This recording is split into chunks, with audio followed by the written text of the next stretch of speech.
এতদিন পর্যন্ত বিট গাজরকে আমাকে কেউ কখনো স্যালাড ছাড়া অন্য কোনোভাবেই খাওয়াতে পারেনি, কিন্তু ভাবলাম যখন ডায়েট মেনটেন করতে গিয়ে দেখলাম এই সমস্ত সবজি প্রতিদিন একটা না একটা রাখতেই হবে, তখন অনেক কায়দা করে অয়েল কম দিয়ে একটা দারুণ স্বাদের রান্নার রেসিপি আমি নিজে থেকেই তৈরি করলাম। চলো তাহলে দেখে নেওয়া যাক রেসিপিটা। ইচ্ছে খুশি লাইফস্টাইলের পক্ষ থেকে সবাইকে জানাই স্বাগতম। আশা করছি সবাই খুব ভালো আছেন আর সুস্থ আছেন। আপনাদের ভালোবাসায় ও যত্নে আমিও অনেক ভালো আছি। প্রথমেই সকাল সকাল উঠে প্রতিদিন কি বানাবো এই ভাবতে ভাবতে আমার প্রতিদিনের যে স্যালাডের বিট গাজর রয়েছে তাই দিয়ে আজকে একটা রেসিপি তৈরি করে নিচ্ছি।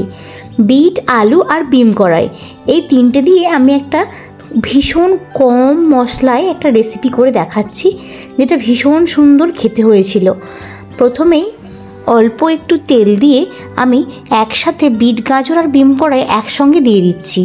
তারপর একটা টমেটো উপর থেকে কেটে দিয়ে দিচ্ছি আর অল্প করে কুচি করা পেঁয়াজ একসাথে সবগুলোকে ভালো করে ভেজে নেব। আমি প্রথমেই বললাম মশলা একদম কম, কারণ এটা আমার অনেকটা হেলদি ডায়েটের মধ্যে পড়ছে, তাই জন্য আমি অনেক কম মশলাতেই এই রান্নাটা করব। ভালো করে সুন্দর করে সব উপকরণগুলোকে ধীরে ধীরে ভেজে নেব হালকা হালকা আঁচে। তোমরাও কি আমার মতো বিট খেতে পছন্দ করো না?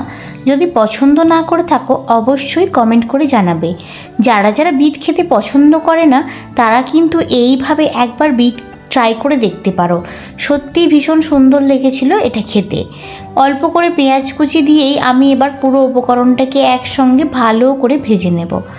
ভালো করে ভেজে নিয়ে ওপর থেকে অল্প একটু আদা কুড়িয়ে আমি এর মধ্যে দিয়ে দেব, আর একটুখানি এক কোয়া রসুনকে কুচিয়ে এর মধ্যে দিয়ে দেব। অল্প করে নুন, হলুদ গুঁড়ো যেমন লাগে অল্প অল্প দিয়ে আমি কিন্তু রান্নাটা করে নেব। আমি কিন্তু এর মধ্যে আর তেল যোগ করলাম না, যে প্রথমবার মশলাটা ভাজার জন্য যাতে কড়াই এগুলো পুড়ে না যায়, যেটুকু তেল দেওয়ার প্রয়োজন ছিল সেটুকু তেল দিয়ে আজকে আমি রান্নাটা করলাম। বললাম যে একটা রসুন কুচি দিয়েছি, ওই যে দিয়ে দিলাম এই মুহূর্তে। তারপরে এইবার সুন্দর করে ভেজে নেব সবজিটা। এইভাবে একবার বিটটা ট্রাই করে সবাই দেখো, সত্যি খুব সুন্দর খেতে হয়েছিল। আমি তাও বিট খাই না, আমি বলছি মানে সত্যিই সুন্দর হয়েছিল। সুন্দর করে এবার আমি অল্প অল্প করে আঁচ দিয়ে বিটগুলোকে ভেজে নিচ্ছি। প্রতিদিন সকালবেলা উঠে ব্রেকফাস্ট, ডিনার, লাঞ্চ এইসব কি করব না করব সারাদিনের চিন্তাভাবনাটা সকালবেলা উঠেই আমায় ভেবে নিতে হয়। তাই জন্য আমি প্রতিদিন কি করব না করব ভেবে না উপায় পেয়ে স্যালাডের যে সমস্ত সবজিগুলো রয়েছে তাই খাওয়া ট্রাই করছি অল্প অল্প করে। এইবার ওপর থেকে অল্প একটু নুন, গোটা জিরে, অল্প একটু লঙ্কার গুঁড়ো আর অল্প একটু হলুদের গুঁড়ো দিয়ে পুরো উপকরণটাকে ভালো করে কষিয়ে নিচ্ছি। দেখতে কিন্তু ভীষণ সুন্দর হয়েছে।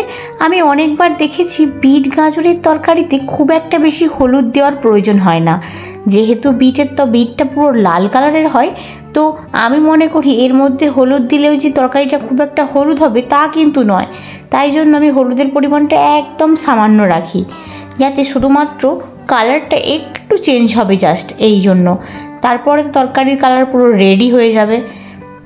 সকালবেলা ডায়েট মেনটেনের জন্য কখনো কখনো সকালবেলা বিটরুটের জুস করে নিই, কখনো বিটরুট স্যালাড করে নিই, আর আজকের ডায়েটে আমার রয়েছে বিটরুটের তরকারি, তাই জন্য বাধ্য হয়ে আমি এইভাবে করলাম।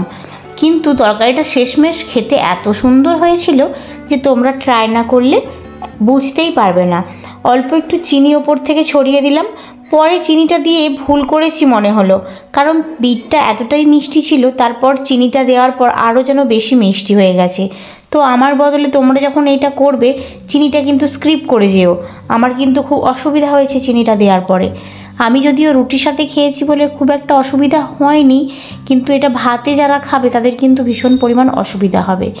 ভালো করে সেদ্ধ করে নিচ্ছি বিটটাকে।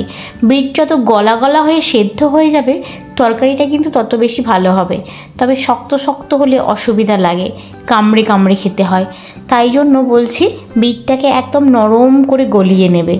সুন্দর করে 800 ফ্লেমে রেখে আমি খুটখুট করে ফুটিয়ে নিচ্ছি। বিটটাকে। আর বিটের তরকারিটা করতে করতে আমি আমার বাকি কাজগুলো সেরে নিয়েছিলাম আজকের। বিটটা মোটামুটি ভালো মতন হয়েই ফুটে এসছে। আর কালারটা তো দেখতেই পাচ্ছ, প্রথমেই যে বললাম যতই হলুদ গুঁড়ো দিই এটাকে হলুদ করতে আমি পারবো না, লালচে হয়েই রয়ে গেছে।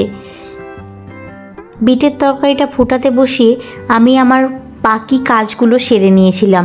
লাঞ্চ বক্স প্যাক করা, রুম পরিষ্কার করা, সব কিছু করে নিয়ে এইবার আমি বিটটাকে মাঝে মাঝে এসে নাড়িয়ে চাড়িয়ে দিচ্ছিলাম। ভালো মোটামুটি করেই সেদ্ধ হয়ে গেছে, আমি দেখে নিচ্ছিলাম।